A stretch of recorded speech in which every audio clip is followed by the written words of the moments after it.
Welcome to the Alain Guillot podcast, a podcast about life, leadership, and money matters. Our guest today is Craig Stanland. Craig was arrested by the FBI and he was sentenced for 2 years in federal prison. He lost his wife, his house, his car, his career, and above all, his identity. After paying his debt to society, Craig saw a white canvas in front of him and he decided to rebuild his life. Now he's an author, speaker, coach, and a reinvention architect. Craig, thank you so much for joining us today. Alon, thank you so much for having me. I'm so looking forward to our conversation. So you are a testimony that we all have the capacity to build or rebuild ourselves. No matter from where you are in life, that capacity is within you, and all we have to do is to either have the belief or the guidance to be able to build the future that we want to build. And yeah, you started from zero, you build your life, you fell down and you started again. So that's just a kind of a story that I like to share with my listeners. And of course, I would like to ask you about your background. Tell us your life before you got into trouble. How is it? What kind of work were you doing? And then, yeah, let's take it from there. Yeah, absolutely. So I had, before I was arrested, I had what many would say was it all. I owned multiple homes. I drove all the nice cars. I was married to the beautiful wife. I wore 5-figure watches. I ate at the finest restaurants in Manhattan and Greenwich, Connecticut. I really was living the life. I was a senior enterprise account manager in the technology space.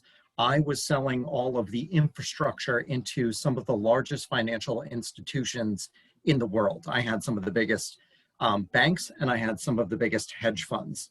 It was, from the outside, really spectacular, but on the inside, I felt like a complete imposter all the time. I felt like a complete phony. I didn't feel worthy of my success. I didn't feel worthy of my wife, and it was just a very hollow and empty experience. And although I was making all this money, I just wasn't fulfilled. I had zero fulfillment in what I was doing. People would ask me, they said, wow, they knew I was doing well. And I said, well, you must really love your job. And I had the same response to everybody. It was, no, I hate it, but I love what it affords me.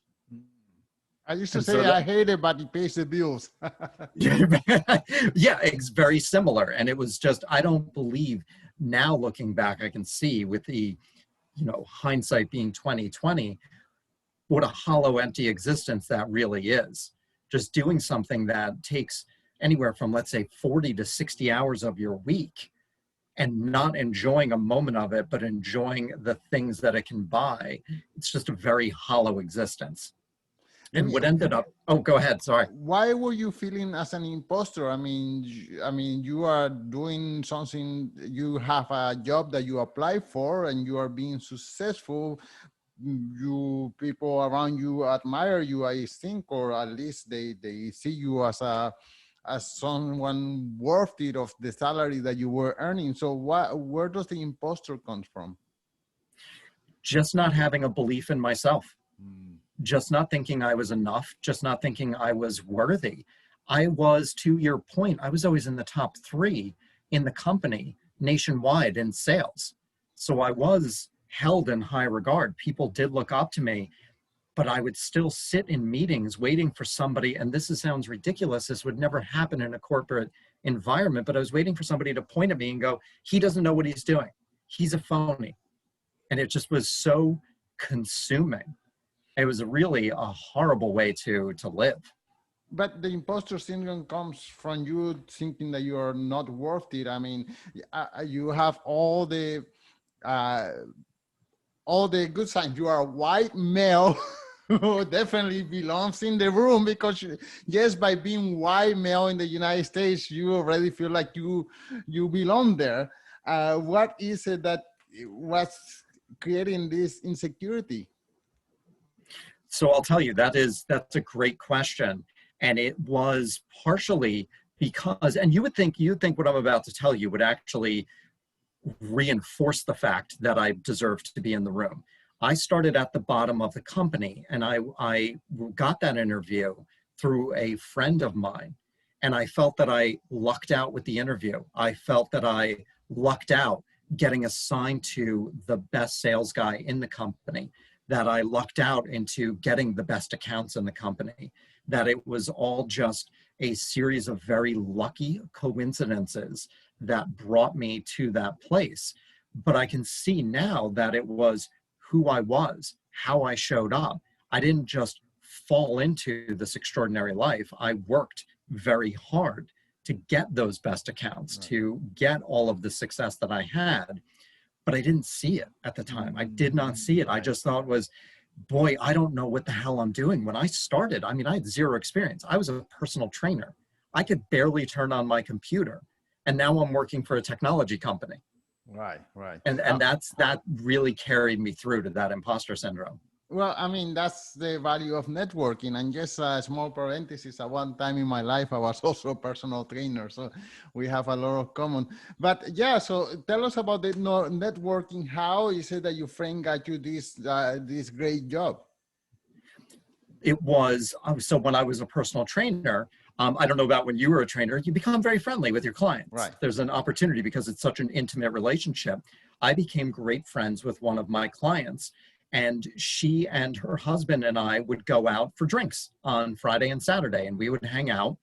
And her husband asked me one time, said, "How much money do you make?" And I told him. He said, "That's pretty good. I think, I'm impressed. How would you like to make 4 times that amount?" I said, "I'm listening." He said, "Go meet with a friend of mine."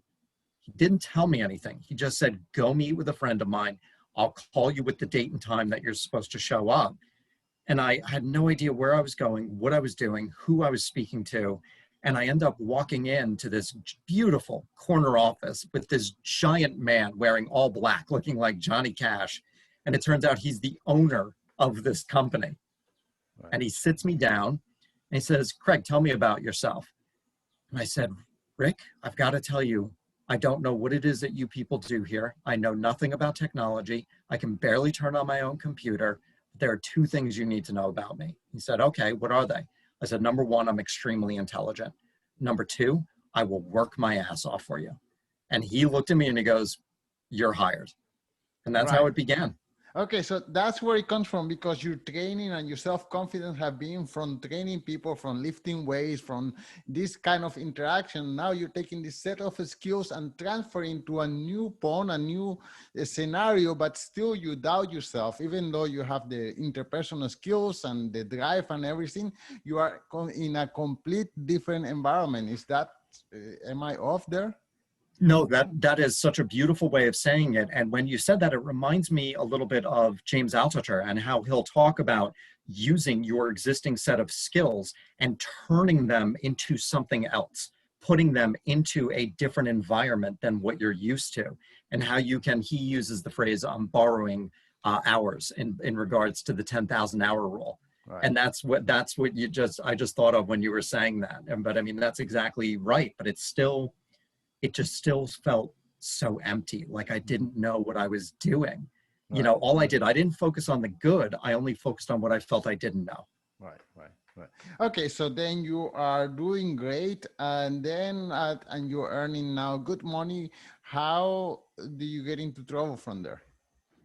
So from there, 2 very interesting things happened simultaneously. Number 1, the products that I was selling were becoming more commoditized. So the margins were shrinking and my paychecks were shrinking. So now I had grown so accustomed to buying all these things, buying the nice cars, going to the nice dinners, living a certain lifestyle, that it became my identity. So with these lower paychecks, my very identity is getting threatened. All the while, that unfulfillment that I was talking about, I always wanted to write a book. I always wanted to write a screenplay. I wanted to invent something. I wanted to be an entrepreneur, but I was too damn afraid to actually take that leap. And it really started coming to a head because I was so sick of the life that I was leading. And I started thinking about, what can I do? What can I create? And since I started at the bottom of the company, I had understood how the entire system worked. I knew how the entire system worked, and I started seeing a pattern that I could take advantage of in our partner company's warranty policy. And to me, that was being entrepreneurial. So now I've got decreasing paychecks, an increasing desire to create something, and an opportunity. Even though I knew it was wrong, it was an easy way out. Right. And so I started putting it together of how can I take advantage of this pattern that I see in our partner company's warranty policy. And it came together, and that's how my fraud started. And how long were you able to sustain the fraud? The fraud lasted just about 10 months until the FBI came knocking on my door. Okay, and that's how you start your book. So can you now tell us more or less, the FBI calls you on the phone. That's how that's how the book started. So then take us to that part now of your life. Absolutely. So the book starts with the following voicemail. Mr. Stanland, this is Special Agent McTiernan with the FBI. We are at your residence and have a warrant for your arrest. You need to call us and come home immediately, or we will issue a warrant with the federal marshals. Wow. That's how my book starts. And that's exactly what you just said. The wow is a fraction of how I actually felt when I got that voicemail, when I actually heard those words for the first time. I imagine the blood drain out of your face and your ears start buzzing and you start kind of fast forwarding everything in your life. It was a tidal wave of emotions, mostly sheer terror. And it was as though the oxygen in the room left. My heart sank, my stomach sank, everything fell to the floor. And on top of that, I always find this so strange. I thought that I was holding the phone up to my ear like we all do. I thought it was broadcast through the entire office. I had just started a new job, so I didn't even know everybody's name. I was the stranger, and I thought that this message was broadcast to everybody in the office. So now everybody knows that I'm wanted by the FBI. And that just added to that pressure and that terror.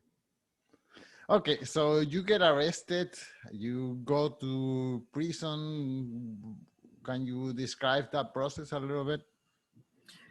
Absolutely. So prison, we chatted a little bit before we started recording, and you had mentioned, and you're quite accurate, I went to a fairly comfortable prison. As ridiculous as that sounds, I went to what is called the federal prison camp in the United States.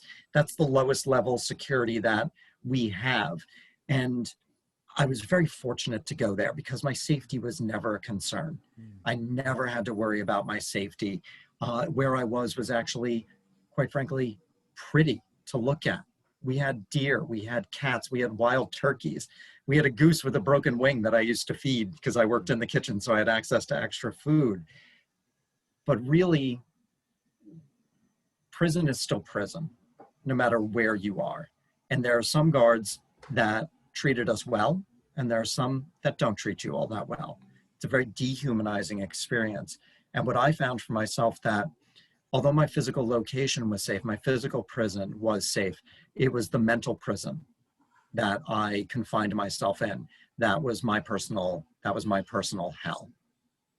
Do you find that a lot of people in the outside world live in their little prison of their own making? I mean, they are ruling, I don't know, they are subservient to a boss or to a schedule or to their own debt or to their own insecurities. So even that could be even worse, that being in that low security prison where you were. You touched on something so important there. I believe that all of us have some kind of a prison that we're in. I believe that we're the architects, we're the foremen, and we are the construction crew of the prisons of our mind. And it can be fear, it can be that job, it can be anxiety, it can be the stories that we make up in our mind that we believe. But all of us have some kind of a prison that we're in. And oftentimes we don't see it because we're in it, and it becomes very comfortable. It becomes the norm. It becomes the status quo. The interesting thing about the fact that we are the architects, the foremen, and the construction crew, we also have the keys to that prison, which I think is really important to know. Yeah, when I came to Canada, I started working as a financial advisor, and I would try to help people get out of debt. And although to me it was so clear, you do this, this, and that, many of the people that I kind of tried to help, they were never able to get out of debt. They were in a prison of their own making, and they would always try to make, well, they didn't try hard. They always make very easily excuses of why they couldn't get out of debt. So I at that moment I realized that for many of us, prison is something that we just make up and we refuse to get out. Somehow we like the feel comfort in that institution that we have created in our mind, or the friends who share the same experiences, and people have the keys to their own liberty and they just don't take it. Well, I think the key behind that is it becomes comfortable. Even if it's, this may sound like a paradox, even if it's uncomfortable, it's comfortable because there's an amount of certainty in that uncomfortability. And we love certainty. Anything outside of that is uncertain. And our brains are going to start throwing up those prison walls. They're going to start adding the bricks so that it is safer for us to stay in a not optimal situation because it's known. And I don't want to speak for any of the clients that you worked with, but being in debt, very uncomfortable, not a great place to be, but it's what they're used to. And they don't know who they're going to be without that debt. Right. And that debt is a part of their identity, and not knowing who we're going to be can be very terrifying, Right. even though it's not a comfortable place, but it's just that it's that certainty versus uncertainty. Wow. Okay, so you did your 2 years, then you get out. What happened there? You have a white canvas right in front of your eyes. how how you start putting brushes of life into that canvas? Oh, I love the way that you just said that. I started in prison. I started the reinvention and rebuilding process in prison as best as I could, and that involved a lot of journaling and a lot of writing. I started meditating in prison, and really the first three steps for me, I didn't realize at the time that they were three very definitive steps that I took that I now call my 3 A's. They are accepting reality, accepting responsibility, and accepting choice. And really, accepting reality is I was fighting against my situation. I wish I didn't make the choices that I made. I wish I was still married. I wish I wasn't a convicted felon. I wish, wish all over the place. And I realized I was fighting against a past that can't be anything other than it is. I was completely fighting something that cannot change. It's fixed. And so I accepted reality. Accepting responsibility was twofold. It was accepting responsibility for my actions. In the beginning, I played a little bit of the victim. I knew what I was doing was wrong. But there were a couple of very minor errors that the FBI made in their report. There were a couple of things that happened at sentencing, and I was sitting there playing the victim, and I finally said, you know what? Not one of these things would have occurred had I not knocked that first domino down. I made the choice. I did this. And accepting that responsibility really gave me so much freedom and just liberty. Then the second part of that accepting responsibility was, okay, this is now my life. What am I going to do with what's left of it? I'm responsible for creating something. And then that naturally dovetailed into the third A of accepting choice, understanding that everything is a choice, that I can choose to stay in the burnt ashes of what was, or I can choose to rebuild. And it's a scary choice to have to make. And I chose to rebuild, and it's been an incredible journey.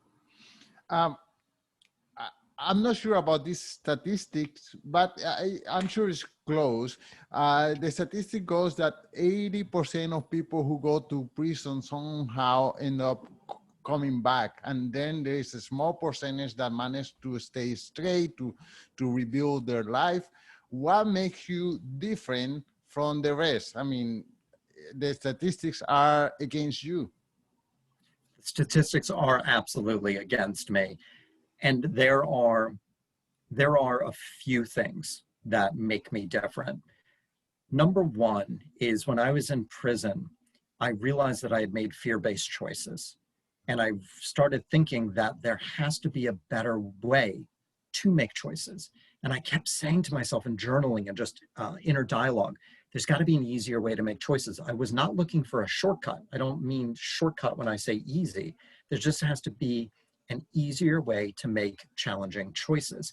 And I said, there's got to be a filter. There's got to be a lens that I can look at those choices through, and I can make the choices through that filter and the lens. What that ended up turning into, didn't even know what core values were when I was doing this inner work. I just kept on using the word filter and lens. And when I got out of prison and had a little more access to books and the internet, I realized that the filter and lens really are a core set of values. So I have a core set of values that I live by. And if faced with a challenging situation, I really do treat that as a filter. I take the choice, I run it through the filter. If it works in alignment with my values, then it's a yes. If no, then I don't do it. And it's very, very simple. And it does make choices that much easier. That is the first one. Number two, on why I would be different and go against the numbers, is I have, and I'm sure you can and relate, such an admiration, appreciation, and gratitude for freedom and the beauty of freedom, and how powerful that is, how meaningful that is, and how there is not enough money in the world for me to sacrifice my freedom. There is nothing that I would do to sacrifice my freedom. You know, freedom is such a heavy word, because I'm sure you're saying freedom in the legal sense, but there is freedom in the, I don't know, let's say the economic sense, like being imprisoned in a job that you hate. And of course you have freedom to change your life in many ways, but you don't take advantage of that freedom. So that's what comes to my mind when you talk about freedom. Many of us can have it, but we don't take it. But okay, let me ask you, so how you rebuild your life? What is it that you started doing after prison? You had this canvas, now you are an author, a speaker, a coach. Can you tell us how that happened, or the journey that you took in order to become those things that you are today? It was a heck of a journey, and I was so fortunate that I landed a job outside of prison. Not the easiest thing to do. I started working at a gym in New York City. I'm making $12 an hour when I'm a couple million in debt, used to a much different lifestyle. But that job afforded me so many things. I met new people, and it was not a very taxing job. So I could really focus on giving my situation some meaning and utilizing my story to be of service to others. And so I started writing the book when I was in prison. When I talked earlier about making those fear-based choices, I knew instinctively that I had to conquer my fears. And so my biggest fear was public speaking. And I said, what's the biggest stage I can get on to represent conquering that fear? And it was the TEDx or TED stage. And I've delivered a TEDx. And that was just part of my journey. I knew I wanted to be of service. I kept thinking I wanted to be a consultant of some form. I was still in my own prison, really, of trapped in what I knew. I thought I was going to be a consultant for corporations, fraud mitigation. I thought I could use my skills to work with HR departments to help them mitigate fraud within their organizations. And I couldn't put all this together on my own. And I found out one of my friends at the gym is a mindset coach, business coach. So I started working with her. And I realized how much I loved the work, because I was taking what I was learning with her and I was using it with my friends and the folks at the gym. And people, the trainers in between sessions, would come and they would bring their problems to me. They would bring their relationship troubles. And they just would all say, you should do this for a living. And I said, no, you're crazy, you're crazy. But one day it just clicked and I said, this is what I want to do. Right. This is what I want to do. And I haven't looked back.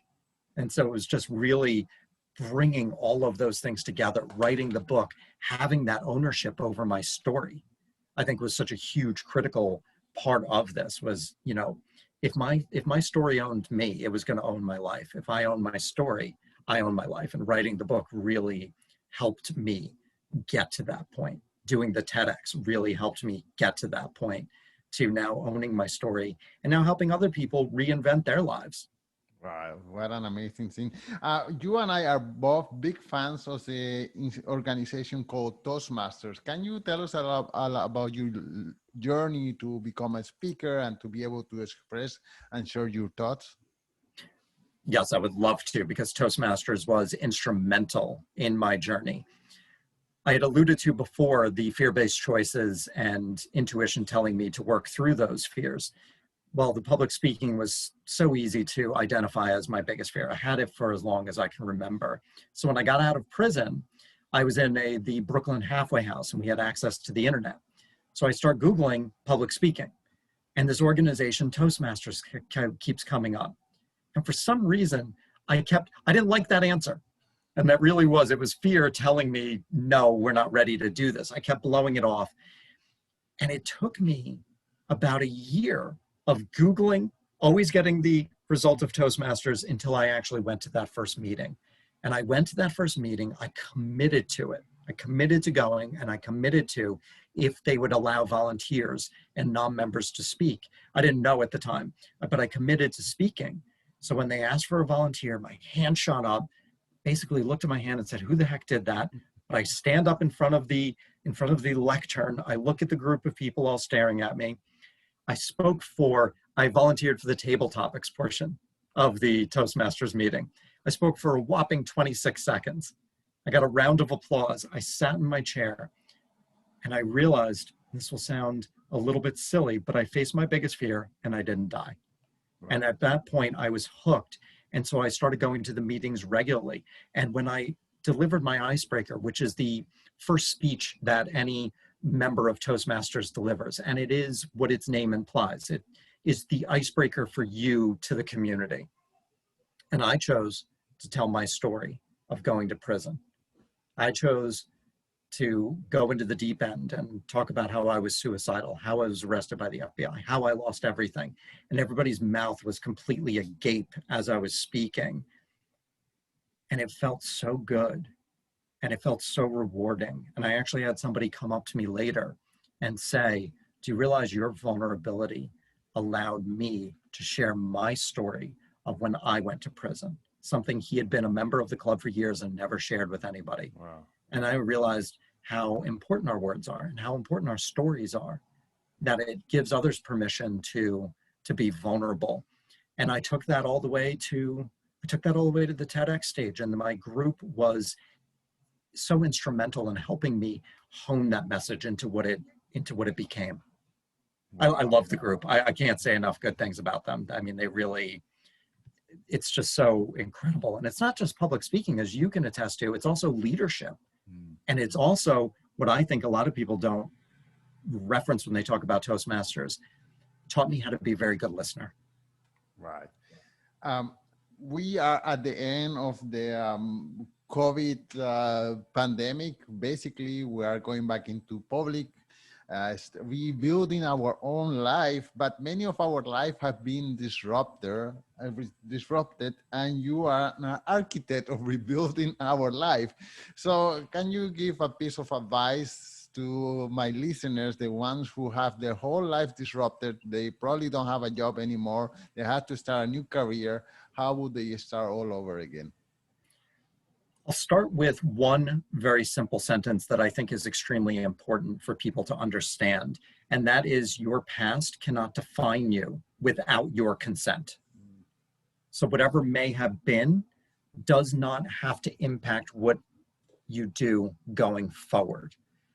Secondly, from there, I believe one of the most important things that we can have is self-trust.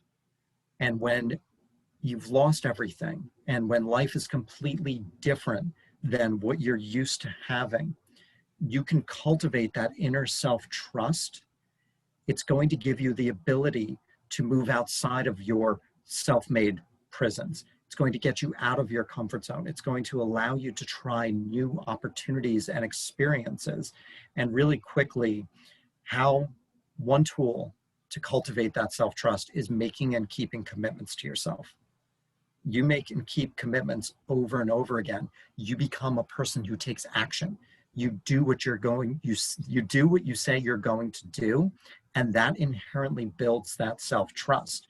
And when you have that self-trust, it gives you that courage to try things, because you know, when you trust yourself deeply and implicitly, that if things don't work out, you know you're going to be okay.